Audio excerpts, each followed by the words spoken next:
Here are some basic but odd things you'll want to know about your 8-button machine. Jack is in the process of getting this machine back into its case, and I have a thing or two to tell you while he does. In here, this is the sponge bar channel. You will be delighted to know that a Modern Brothers sponge bar fits. I borrowed one that I think was really for my 892 and stuck it in, and it worked. I'm not sure if it was identical to the original or not, but I didn't get a usable one out of here, so something had to be done, and we thought to try it, and it's not been the slightest problem. All right, last screw going in on this end. And you wanted to tell us something about the structure of the box. Right. On your Modern Brothers, everybody knows about the little white plastic pop rivets.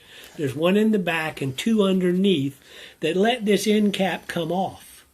This is not the case here. This end cap is part of the casing. It's integral to the case, which you remember if you built in on when both you sides. saw it full of crud. It was one dish. So what you do is you take this screw, and this screw out on both ends, and then you very carefully work it out because your actuator rod goes through the casing.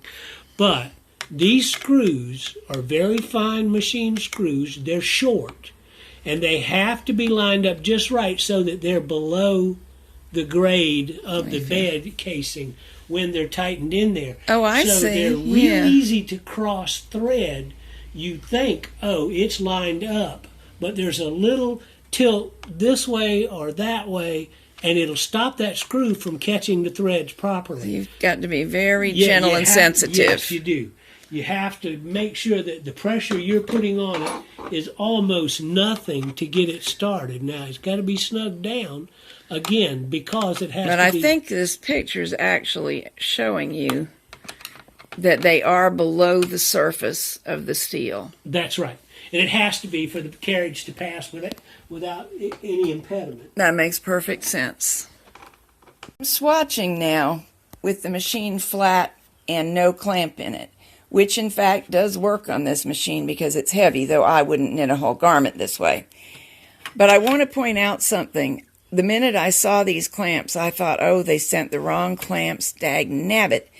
They look like rubber clamps, but they are not. These are the correct clamps, and the machine was actually designed to knit at the angle that these clamps place them in.